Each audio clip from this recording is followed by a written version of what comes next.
What's up, everybody? I'm Brandon Nick, and this is Film Festival Friends Podcast. Today, I'm chatting with TT, the artist, about her genre-bending short doc, Denim. Be sure to get your notes app ready, because this is going to be a conversation and a kiki that you will not want to miss. Starting now.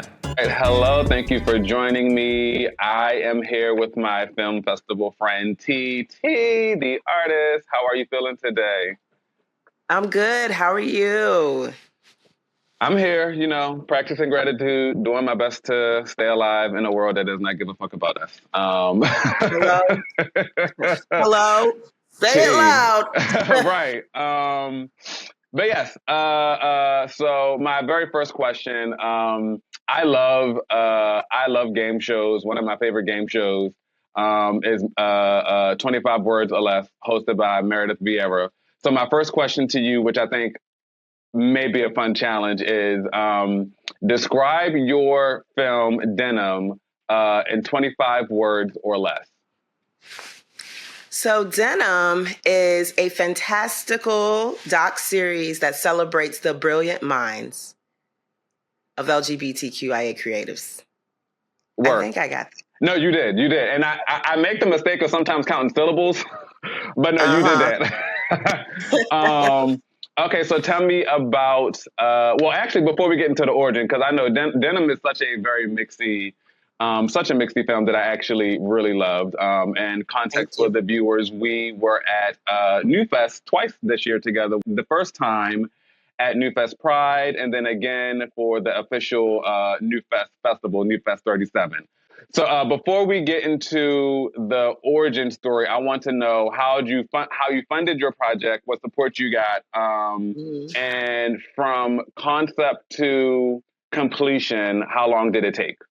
Okay, so I'll start with the funding aspect. My project was funded by the Pop Collaborative Culture Grant, which is an amazing organization that supports artists like myself and just different creatives in different areas that are, literally trying to push messages around inclusivity, diversity in our world and how we're shaping our world. And they were very, very supportive. And it's a pretty competitive grant because it's invite only. So you got to get the invitation first. In this grant, they gave each of us $50,000. Well, my grant. My category, I got $50K for my project. Oh, that is so fab. That's why when people ask me for work, I'm like, well, honey, if it ain't $50K, I don't know what I can do for you. It's like, so once I, applied after the invitation, and then I found out that they were going to fund Denim. And really the funding went for us shooting a pilot, because the bigger vision for Denim is to make it a doc series. And so we've been running this pilot episode / short version of it to generate the buzz. And so I was very excited because, I'm a true DIY girl. Like, I come from the DIY space. Every film that I've basically done that's been my own project has been funded through grants. And so what that has allowed me to do is really just take full creative control over my ideas. And I don't ever have to wait for someone to give me notes or tell me what's good, what's bad. I rely on just my own inner compass and intuition these days, even more. And we'll get into that, because they don't really encourage you in the industry of Hollywood to do that. But yeah, so Denim, to answer the second question, the origins of, the idea was 2018. And the fun fact is, one of my old film mentors that I had when I was in this one grant program, when I told them about Denim early on, when I first started developing it, she was like, I hate that name. Well, baby, it's now South by Southwest Special Jury Award for Independent Pilots, Best Director SeriesFest for unscripted doc series, episodic. Thank you very much. And we got a Vimeo staff pick. So Denim will be here. It's given. Denim was the right fabric. Thank you. We have a project that is really about celebrating the pure and true contributions that the LGBTQIA plus community has done to shape the world we're living in, and in all different areas of industries. I mean, from tech to agriculture to climate to art, media, culture, music, film. that's what Denim is about. It's about creating this intersectional platform that would like connect the different worlds. And also I wanted to create something for young people to have more guidance on what you could do with your life in different ways, where even if you're not identifying as LGBTQIA plus, you can at least be inspired by someone's personal journey or their story who's doing something that you may see yourself doing. And the title, of course, I just thought about how denim is a very unisex fabric. Like almost everybody has worn denim at some point in their life or, been exposed to it. So I just like the unisex ability of the name, but also my friend that was one of the first people I interviewed, her name is Denim with 2 eyes, and she's from Baltimore. She's a hairstylist, and she shared her sexual reassignment surgery with us for Denim. And I was like, Denim and Denim, like it just, to me, it's an extra special name because it was inspired by my friend. Of course, us knowing all the attacks being made on trans people. So just to have my show named after one of my friends who identify as a trans woman, and also just creating a name that felt like, even if you like are at a festival, that one word just quickly, that's like the marketing brain in me. So you were saying that you got the concept for denim in 2018. Somewhere along the way, you got the wonderful grant. When did you start filming interviews, and when did you export the final version of the pilot that we got to see? Yeah, so this is a part of the story where I'm just like, sometimes you don't always get to tell, right? So we're pulling open the curtains. First of all, so we got the grant. I filmed it. I want to say I filmed it 2023, like end of the year of 2023. And it was done in, I shot everything in 2 weekends as far as all the physical production. The animation, though, took a few months to do because I was collaborating with this amazing animator named Namin Bazil. He's located in Colombia.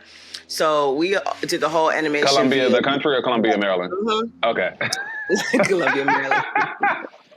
I'm also a Maryland girl. Yeah, so we did all that over the internet. I saw his work on Instagram and I was like, oh my gosh, I want to work with this animator. And I showed him the concept and he just dived in, delivered something so beautiful. And it wasn't AI, even though I love AI. I'm an AI artist too. I had an amazing crew.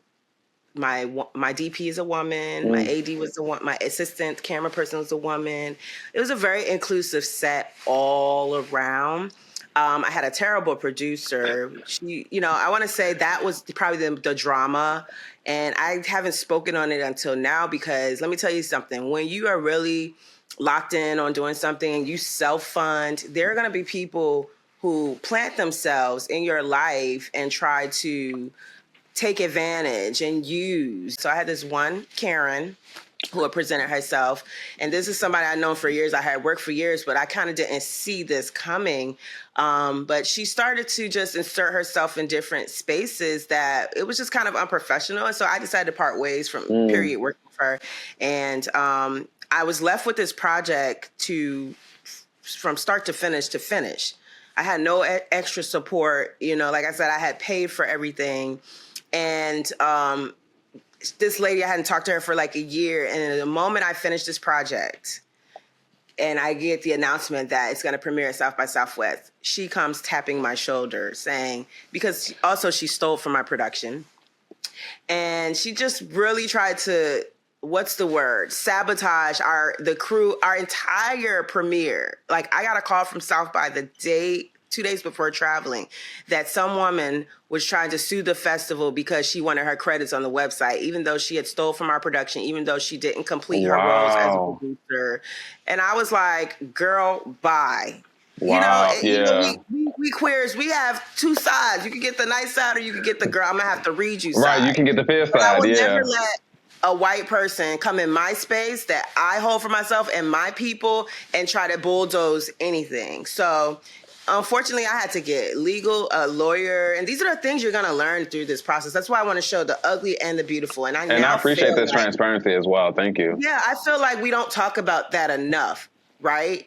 people don't talk about what goes on, you know, before you get to the festival stages. And there's a lot that you can be experiencing. Like, I'm literally at my premiere, like, had to get errors and omissions insurance. What the hell is that? Like, I didn't know anything. I'm just a self-taught film director trying to navigate this space. So, you know, I've learned from that, and moving forward, you become more finite, you become more detail oriented, you become more contract based. So people really, really know, like, this is your role, you know, even if they're friends. You just want to make sure that that transparency starts from the beginning, because sometimes we can get the lines can get blurry when you're just trying to help your homie out, get them some credits, and, you know, continue to support their journeys. And I commend you for actually standing 10 toes into, like, again, you person are not serving me, and you are not serving denim.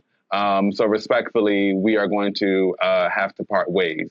And so, and just so I'm clear, the timeline, because the timeline was 2018 to 2023.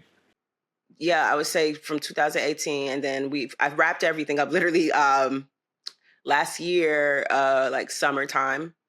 And that's what I said, you know, at that time, I actually just parted ways with my management company that I was under. And I was just like, I gotta get it together. I can't wait for people to do things for me. So I got my directing reel done. I got denim done, completed, because at that time it was just kind of in pieces. I was like, let me put the whole thing together. And then I went to do, you know, I'm gonna do the festival runs. From the inception, you got this grant. How did you then piece together in your brain what denim was going to be? Because I know that you said the denim that is circulating in the festival circuit right now is in some ways a proof of concept pilot for a docuseries that you're also working on under the same name. So how did you arrive at Denim, the docuseries, and then how did that inform what you shot for Denim, the short / pilot that's in the festival circuit? Yeah, so it was always meant to be a docuseries, but I felt for people to digest it, doing a pilot just so I can really get out what this could look like. That's how I got to the short that I've been, you know, running through film festivals. But it was always meant to be a pilot, because the world of queerness is so huge and global. Like, we're not documenting history and herstory and they story and our stories. Oh, yeah. Okay? You ate that. We're not documenting these. And if I always say, if we don't tell our stories, who's going to tell them? Because the people who are telling them a lot of times are doing a watered down version. Like, even when you're going and working with a Netflix or working with a big studio, they might want the watered down version. So, you know, I've started to even look into platforms that have queer-centered, their mission statement is supporting queer-centered stories. Yeah. And then when I did the pilot, I also wanted it to feel almost like a sampler, like a charcuterie board. Or charcuterie board. Yeah, I was about to say, charcuterie board. Yeah, so you don't know what world you're going to walk into, because we're also world building. And, you know, my approach to documentary storytelling is that I like to know how traditional docs have been made, but I feel like there's so much room to play. There's so much. Who says that you can't have a random 60-second moment that's scripted in a doc series or animation? So the hybrid approach is great for me, because I just can't stick to one thing. You know, all my life they've been told you got to master one thing, but I like everything. So how do I fit? I'm a true multi-hyphenate. So I wanted to feel like, I want to show you one. I do know how to do technique. I can give you traditional interview. We can set it up in studio, great sound, great lighting, great wardrobe. And then we can give you cinema verite, and we can go make you the fly on the wall into someone else's space. Yeah. We can give you filmic quality. Okay. You want to go a little analog with it. And then we can also give you new tech, sprinkle a little AI up in there. And then we can also give you animation.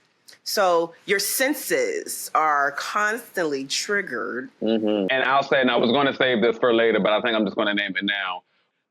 When we were at NewFest Pride, because I don't think we actually crossed paths for like NewFest 37, because I did some traveling. But when we were I don't think we did. Yeah. But when we were at NewFest Pride together for the Black Queer mixtape, and I saw Denim, I was like, oh, TT ate that one. But now, like, I feel encouraged and like even challenged to push boundaries. What I loved about denim is actually the color and the texture, right? And then I think, just looking at the arc of the short, how we start with Kid Ken and we end in this the animated interview with Denim, and then you said that their name is Bishme in the middle. Bishme in the middle. And so just like Bishme in the middle, like Kid Ken's like setup was just like so captivating, right? And that being the first thing you see, especially with the the hands on the all of that was so. And I'm saying this for me, like it was so expansive and it was so eye opening. And like what I've been enjoying about the festival circuit, and like honestly, the impetus, the origin of like Film Festival Friends is literally because like I'd been seeing so much great work in the festival circuit that is just like giving me permission to just like imagine bigger. Hey, popping in real quick. This isn't an ad. This is a request for community support. If you're enjoying Film Festival Friends and appreciate queer storytelling, then join my Patreon today. These shows are free to watch, but they are not free to make. Your contribution helps me produce shows like this. To sign up, visit the link in my description. Thank you in advance. Now let's get back into the conversation. For me, this is like a Brandon thing. You, TT, you are somebody who I feel like exists you feel very much like a celebrity, like you are in the industry for me, right? And so in some ways, it is like, it was an honor to stand on stage with you because it's like, oh, this is a celebrity from back home. I don't know TT, but like I know TT, right? So to stand on stage with you and to have conversation with you now. So again, I say all that to say, can you talk to me a bit about and your experience, and I'm just speaking in drafts. Can you talk to me a bit about existing at this intersection of like DIY-ness, while also having like a footprint within, like the industry and having so much, maybe not so much, but from my vantage point, having so much access to the industry and the people within the industry, because like, when you actually look at your resume, you've been working with the folks for a long time. But as you were saying, you do still feel very DIY. So can you talk to me a bit about that intersection for you? Yeah. So there's a lot to unpack there. And I want to start with what you were saying about this whole idea about, the compromise or the things that have to take place to get things to the next level. Because let's be clear, what you don't know when you start is, you're starting, you might have a group of people that, the foundational space have been helping, everybody's been working hard, but you haven't yet even been introduced to even more talent, that can help elevate. And so often when you're starting out, you're working with what you got. Yeah. And some people will grow with you and then some people won't. And that's just the harsh truths of it all. So one of the things that I think is important out the gate, going back to just these ideas of establishing, contracts and agreements, is when you're in the beginning phase of something, it's good to have more so like letters of interest, or you can say, depending on what role that person played, like if you guys both came to the table with an idea that y'all built together, then you guys kind of share ownership of that IP, that intellectual property. So you guys should already have an agreement together, like, hey, whatever happens with this, I'm a 50% shareholder, you're a 50% shareholder of whatever income resources, since we came into this together. Yeah. Now, someone like me who came in and I straight up just started paying people, you own that IP 100%. And whoever you decide to do business with, like if they come in and want to give you money, if somebody says, hey, we want to give you an extra $100,000 and we want to become also a shareholder, make our money back plus a return, then you're able to negotiate some sort of like royalty split on the IP. So wherever that project goes, that company will get their whatever percentage you guys agreed to prior before the deal even came in, right? Yeah. So it's important to note that when you're crossing over into more of the mainstream platforms and things, they have certain criteria that even your DIY buddies may not be ready for professionally. Ooh. Different types of deadlines, different type of workload. You're working on, sometimes the network is coming with their team already. Yeah. So they're not hiring you and your team. They might just be hiring you as the director or you as the producer. Like going back to what I was saying earlier, it's that waiting game. And sometimes you're waiting on the next Lee Daniels or the next Tyler Perry or the next Issa, right, yeah. You're waiting on them to see you, even though they might already see you, but they're artists themselves too, trying to figure out what their next bag is going to be. So there's a lot of personalization that takes place. You gotta remember, people are still people and they're still trying to survive, especially with all the hits that Hollywood has been taking. You know, you're thinking, how I'm going to do this. Nobody sees me. I just want the opportunity and the access. But the access truly comes when you do the work and you go for it yourself. You make those moves yourself. I had Dark City. I funded Dark City myself with a grant. Dark City is actually my first debut feature film. Dark City Beneath Me, and it's a musical doc about Baltimore club music and dance culture. But when I first did that, I didn't have no film school experience. I just knew I had a vision. I said, we need to tell the story about Baltimore that uplifts this community, show the arts that are coming out of here and the talent. Because as a person who was living and working in Baltimore, I felt like there was a ceiling. I felt like a lot of people didn't see us because we're not like a major music hub like New York or Atlanta or Miami or LA. So, but we had culture, you know, and I was like, people need to know what's going on in Baltimore. And I mean, I don't mean to toot my own horn, but I do feel that that film has impacted the musical landscape, which is why now you're seeing Jersey Club, Baltimore Club, TikTok virality. I don't know. I can't prove it, but I can say between the time Dark City came out and it was released on Netflix for 2 years, TikTok had a booming surge, and also mainstream music world had a booming surge. I even had a surge because Chloe Bailey, the artist Chloe Bailey, her first debut single sampled one of my club records that was featured in the film. Yeah. And she got her first platinum solo record off of sampling Little Old Me, a Baltimore club music dance artist. And how beautiful of a, like, not to interrupt you, but just like how beautiful of just like, you know, the stepping stone, not even the stepping stones, but like the ripple, right? It's like the drop in the ocean of like, I made this project and the ripples and the waves that it became. So like now you have this beautiful plaque sitting behind you because somebody sampled something, because you made something, because you did something, because you had an idea. And like all of that coming from honoring your voice is really beautiful. And I love that you brought up Dark City, because that is a really good segue, because I wanted to ask, I mean, granted, you already spoke about it a bit, but so I don't know if this is so much a question anymore, but maybe more an affirmation. I found out about it because of Marquise Revlon, because we are friends. So it was just like, I was like, and then knowing that DENIM and Bishme as well are also both from Baltimore, right? Yes. Like I love the space that you hold for Baltimore in your art, right?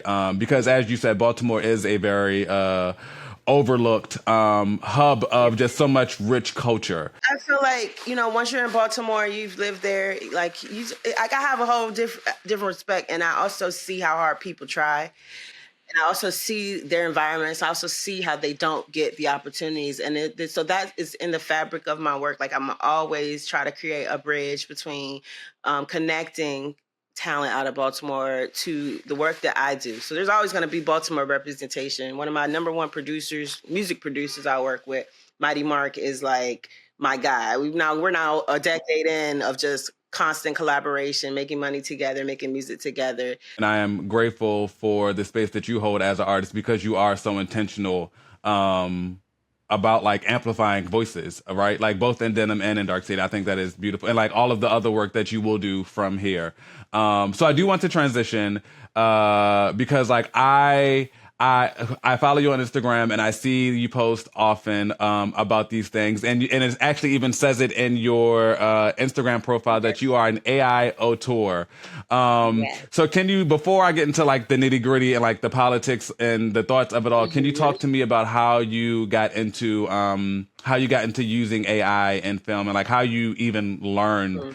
Well, I mean, about a year ago, I say last year, you know, I started seeing a lot more AI creators, people making really cool stuff. And I was like, is this photography? Is this graphic design? I started reaching out to other AI creators and started talking to them about their process and like exactly what they do. Some just willingly were sharing information because we really didn't know where this thing was going, you know? And then I saw very quickly, I started to see now when the videos started happening, I was like, okay, there's something really cool about this because one, I'm one of those people where I'm always, when I'm putting treatments together, trying to find reference images and things to help bring my ideas to life. But a lot of times it's hard, you know what I mean? And so what the AI started out was a way for me to create mood boards and like treatments that showed more of what I was seeing in my head. Yeah, because sometimes we actually don't have sometimes we don't have like reference images to pull from because we are literally like creating oftentimes the first iteration of any idea that we have within the like queer and trans space. So I understand that. Yeah, so that's why when people talk about, oh, it's training and stealing off of artists' work, well, what do you think a creative director does when they put a mood board together and then you go do a photo shoot? You literally just looked at Dave LaChapelle's Little Kim photo shoot and decided, oh, I'm going to put a monogram all over my body too and be nude. Or you looked at some photographer or some artist, you looked at Jeff Koons or Basquiat and decided, I'm going to paint like this. Yeah. We already are AI built in terms of humans. We see things, we train our eyes, and then our hands create. Now, when it comes to AI too, people don't realize like it's already embedded in every aspect of our lives, from our phones to our computers to the algorithms that we watch when we're just doing day-to-day stuff like watching Netflix. And I think people need to differentiate, you know, when you see what they call AI slop or just stuff that's there for just consumption, brain rot. It's different from like the actual AI art community that's using the tools to, you know, make art. You know, they're using AI tools to do operations and surgeries. Like, you know, it's here. It's not going anywhere. And that's what made me kind of make this shift.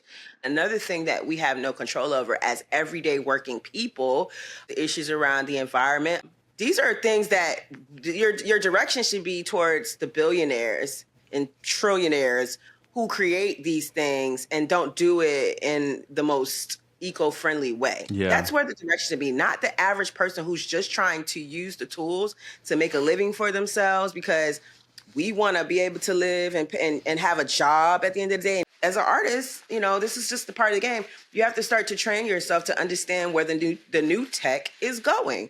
Otherwise, you're going to be left behind. And your work doesn't have to be consumed by just AI.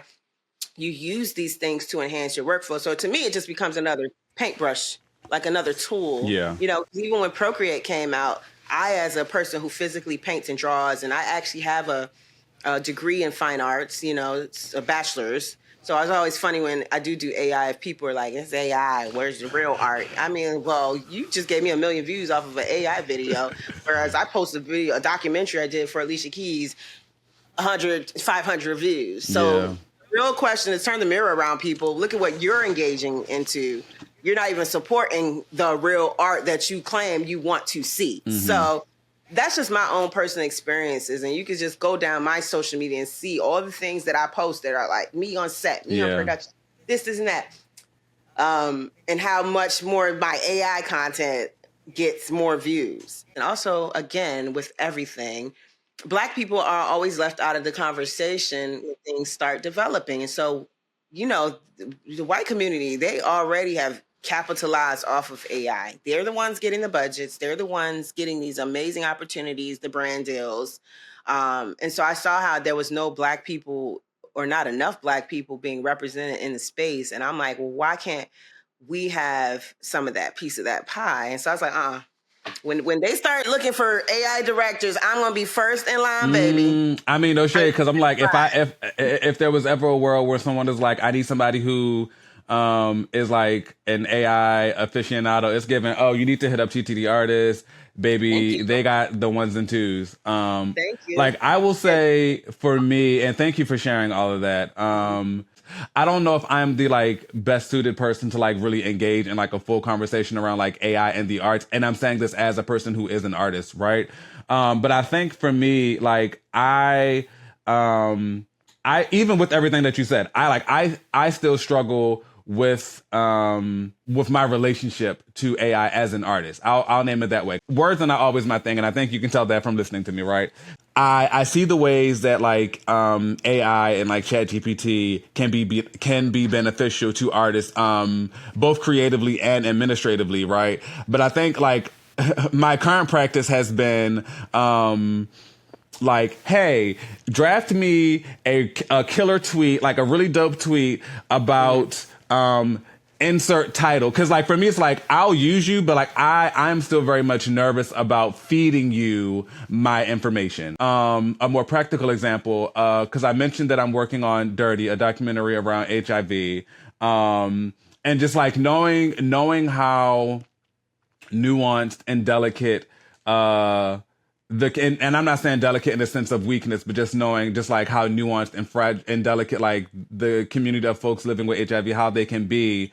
And also wanting to treat this project with the most care. It was like, hey, ChatGPT, I'm working on a documentary about, and then I actually put in like a placeholder. It's like, I'm working on a documentary about diabetes or STIs or something like that. Can you draft me like a outreach letter, stuff like that? So for me, it's just like, I'm gonna give you something, and then I'm gonna take that, and then zhuzh it up. Give me the skeleton, and I'm gonna take it and zhuzh it up. I think you and Rashad Newsom, because I think both of y'all have like done work, and which is also interesting because like I Denim and Assembly both were at NewFest Pride. And so like I think y'all are showcasing, granted Denim isn't necessarily AI, but I know you do a lot of work in the AI space, so let me correct myself. But I think between the two of you being able to see this is actually what like AI can do. But I do think that, much like, when HD cameras or like, HD was a thing, and like how now, because HD cameras were a thing, you got to make new TVs, you got to make new memory cards, you got so I'm also interested in, right. So I'm also interested in seeing like how the component of AI changes or like, continues to build technology in that way. I'll be quiet because it looks like you have a thought. Well, yeah, my thought around it is,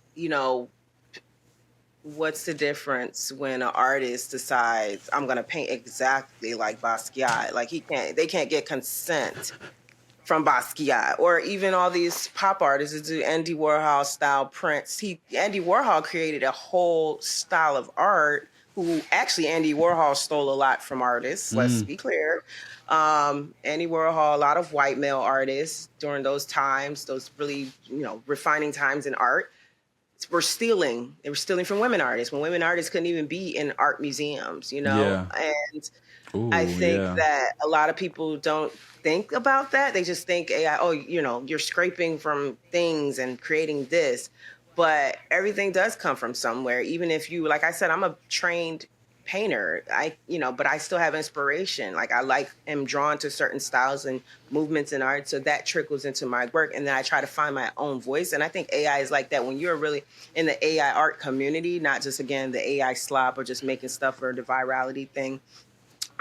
You start to find your own style and approach. And then you start to find ways to make this thing your art. It is a new art media. I'm gonna just say that it is a new art media, and I think it's going to find its way more into art galleries. Even real art can have its damages on the world. I mean, we're not talking about what it takes to make oil paint or the turpentine that actually cleans the brushes, or where do those brushes go when you're done with them? Are they washing up on the shores of Ghana too? Like, it's the selective outrage for me. And also people need to start using a little more common sense, because we're talking about art stores that are using paper. How many trees die from that? I don't know. You tell me. Acrylic. These are actually cancer-causing agents. Yeah. Are you going to get cancer from painting? So it's funny to me how people be so up in a roar about, of course, AI and environment, which that sucks. But me, we have no control over that because we're not the billionaires and trillionaires. So the problem is bigger than us. Yeah, I encourage people to redirect the energy. If you really want to be about this life and be an activist, AI is not the problem. It's the people. It's the the power, the hands it's in. That's the problem, because they're the ones that's quickly mass producing and taking up land and space that's impacting our communities. So you're not mad at AI. You're actually mad at the trillionaires and billionaires who are creating these factories, who are creating these data centers that are soaking up the water and all that. That's who you're really mad at. So if you really want to be an activist around it, you need to go after those corporate giants over there. Yeah. Leave the little people the access to the things that are helping them pay their bills, buy groceries, get some sort of like piece of the American pie so that they can survive. And that's just my take. You know what I mean? Yeah. Look, it's giving tea, but not TT. Exactly. I know that was corny, but okay. So still on the topic of AI, but like less about the politics of it all. I also named that like so much of the conversation around AI, the intersection of AI and art, especially in TV and film, is the like should it, shouldn't it? But I am concerned about the process. What are the in its current iteration, right? What are its advantages? What are its challenges and drawbacks? The process is still the same. You get pre-production, production, and post-production. Your pre-production with AI art looks more like, getting your mood boards together, getting the tone, color treatment, all that together. You get photos, inspiration, depending on what you're doing. Like if it's an animation, you might want a Pixar style, right? So you're going to find stuff that is in the lane of what you're trying to do, texture-wise and story-wise. You have to write your scripts out.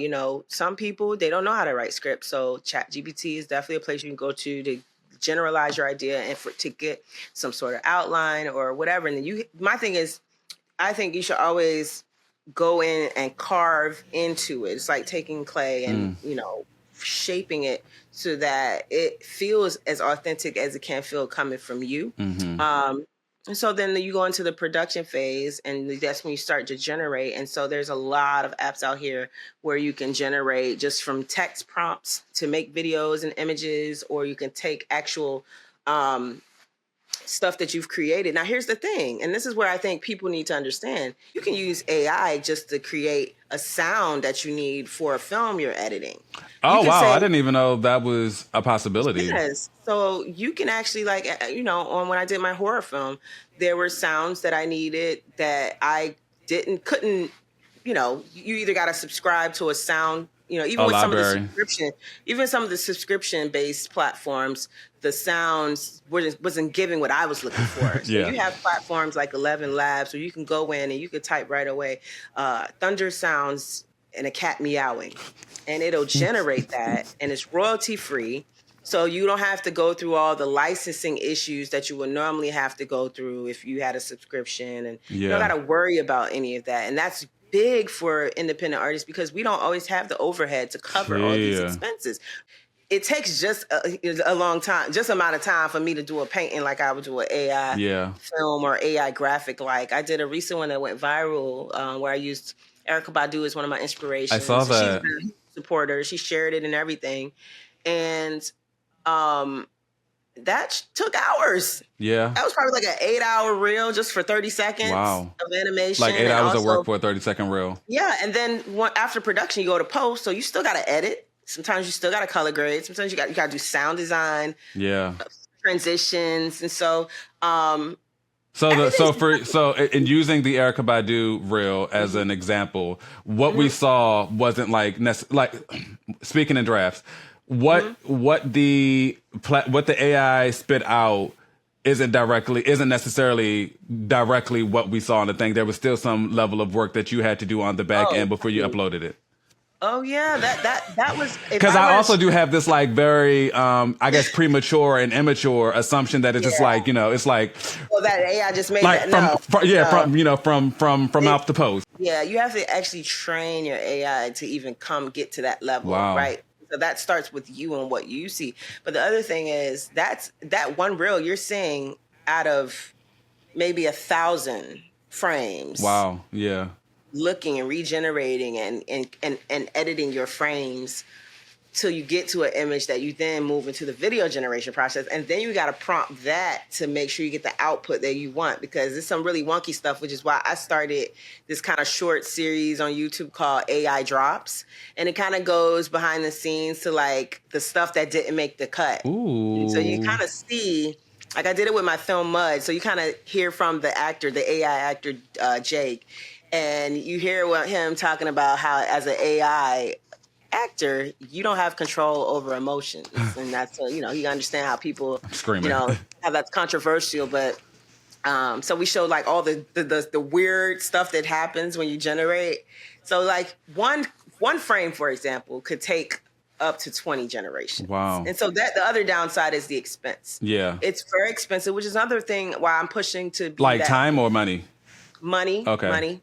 I'm pushing to be that Black creator. Like I want all the free brand partnerships I can get and money, because it is expensive and I want to continue to see and push how I can use it. I've even used it to create my own green screen VFX transitions that I can't physically do or find, because working with a VFX artist, I'm going to probably have to pay anywhere from $5,000 and up. The type of VFX I like.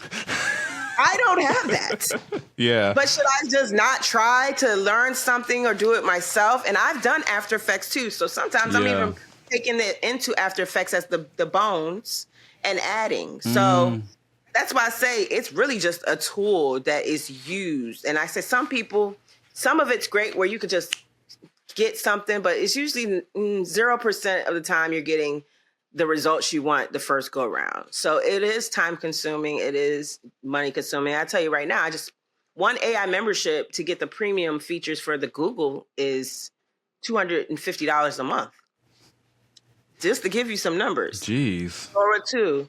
Premium Sora in ChatGPT is $200 a month. So that's another thing that I feel is so crazy, because if you think about all the people using these apps, even if you're using it for free or doing a $20 plan, these tech people are getting rich and rich and rich and rich and richer off of us. That's why I'm going to get my piece of the pie, because I'm like, well, if they're making all this money, I can at least benefit off of the stuff that they're doing and using. Yeah. It's actually given for folks who want to know or learn more about AI, hit up TT. TT, look, I'm manifesting. I don't even know if this is already a thing or if you have planned on doing this, but it's given.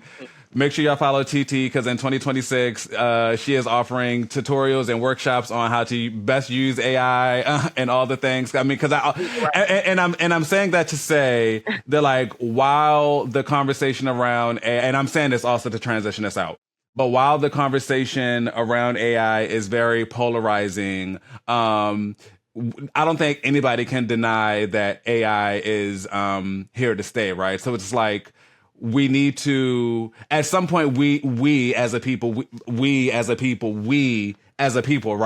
Sorry, not married folks, but the sissy folks, the queer folks, we as a people need to also learn, to what you were saying earlier, about like how to get on this train that is actually moving so we do not get left behind. And I think knowing that there are Black folks, that there are Black queer folks who are also already a part of this conversation and already in this space, yeah, just being able to, like, you being a vessel and a leverage and I keep hitting the mic. You being a vessel and a leverage and a guide for folks, I think will be very helpful. And again, thank you for sharing all of this with me, because it was very insightful. To add, what else is polarizing is the opportunity gap for people of color. What else is polarizing is the continuation of us being marginalized. What else is polarizing is being a woman and not getting equal pay, especially if you're a WNBA player. What else is polarizing is that the richer keep getting rich, and we as everyday people still have to figure it out. That's tea. Like, so, just so y'all know. No, like and said, right. You're not mad at the AI. You're really mad at the tech billionaires who have the power, and they're not doing it in a way that is protecting our environment or our safety. So those are the real people I think that they should get active around. Okay, so as I said earlier, and knowing that this is called Film Festival Friends, we met at NewFest. We were in NewFest twice this year, which is also, I think, really great. So yeah, talk to me a bit about your NewFest experience and your festival experience. Well, I felt like the NewFest, the Black mixtape experience, was different from NewFest, the film festival that happened later this year. I think it's so different when you're in a room full of people of color who are in the film space. Even the projects feel more vibrant to me. And the network itself in the community, it feels like everybody understands each other. Yeah. I was also inspired by the work that I saw, and it was nice and refreshing to see quality work by other people of color, other queer people of color. And I think that they have something really special. I would love to see that thing continue to grow. Yeah. Because it is truly, important that we position ourselves, even the festivals, they position themselves to platform queer artists, specifically queer artists of color. Because we are the culture, and we are literally like the innovators and trailblazers that are shaping this industry today. So Denim, the pilot, was like under 10 minutes, and knowing that was a proof of concept pilot for a docu-series, I imagine that there might have been more things. And again, every time I see that mug, I'm just like, it's so pretty. I imagine that there were things that were filmed or made that didn't make it into the pilot. What were some things that you shot or that you wanted to shoot that actually didn't make it into the pilot? I know with Kick In, we had this beautiful scene at the end. He did a whole rap, but, I didn't get to show the whole thing, So what I did was kind of made a short version of it, to close out his interview, because, of course, you don't want to drag things on. So I'm very mindful of pacing when I'm editing. With Bishme, there were some things that I wish I had more time to add and shoot. So we had some film stuff that we shot on film, but we were at the end of the day, and we only really had like 3 hours in the studio. So by the time we shot the interview and stuff, we only had like a one take for the film stuff, because I would have wanted a little bit more, because I wanted to add some more texture and give you that kind of archival look. I meant to say there's a transitional part between Kickins and Bishme's scene where I actually had to use AI, because the thing was, because they're all such separate aesthetics, approaches to storytelling, I had to find ways to kind of make it seamlessly go into the next space, but I didn't have that. So I had to create an AI transitional moment.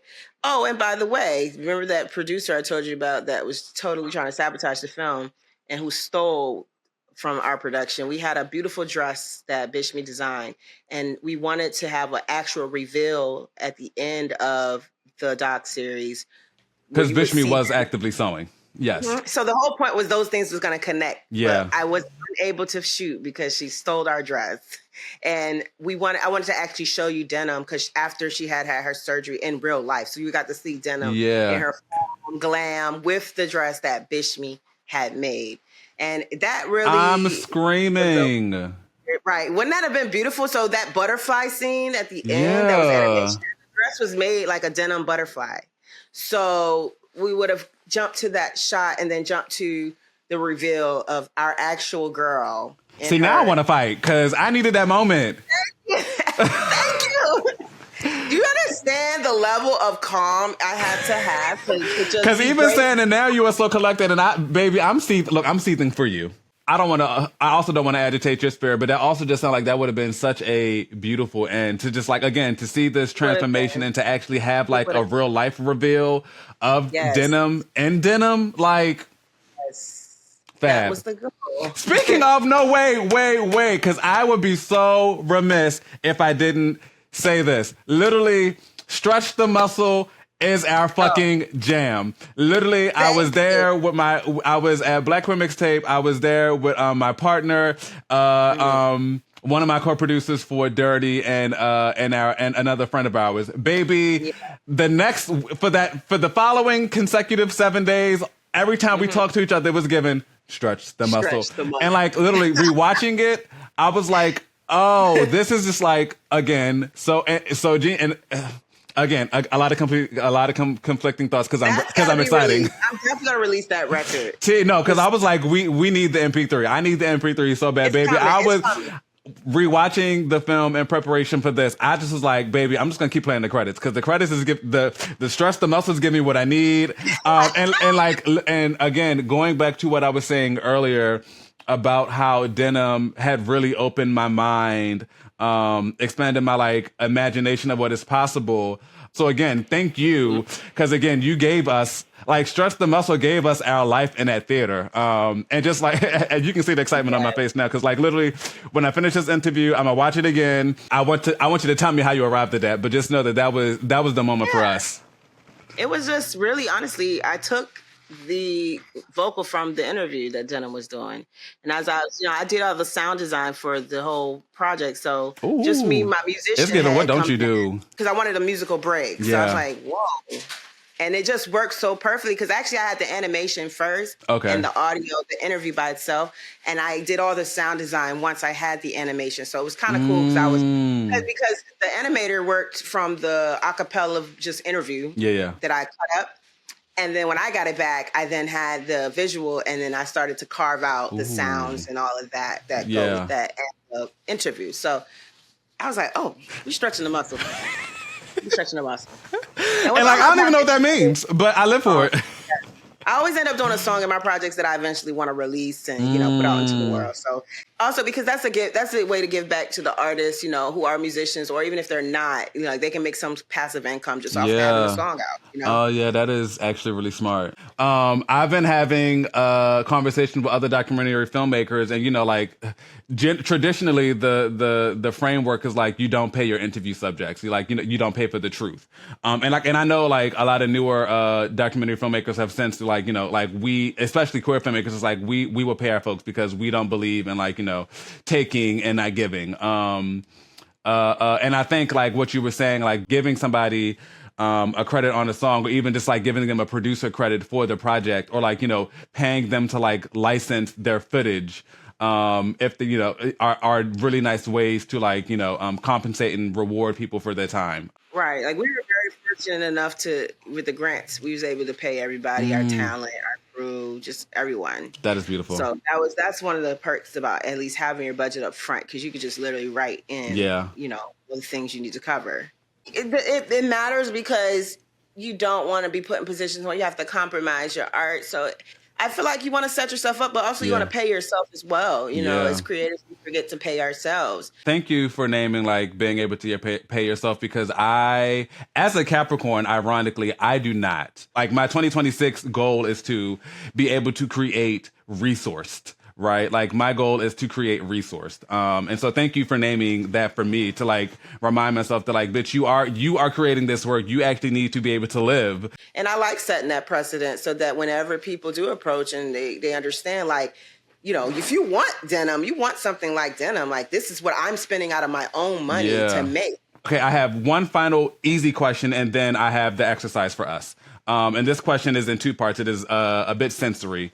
It's a fill in the blanks, and I just need one word from you, whatever that word is. Black queer film is magical. Okay, boots. Now close your eyes. If that word was a scene, so you said black queer film is magical. Black queer film being magical as a scene. This is a sensory question. What does that scene look like? What does it smell like? What does it taste like, feel like, sound like? You don't need to answer all of those, but as you are in your mind creating this world where black queer film is magical, if that was a scene, what is popping up in your imagination for you right now?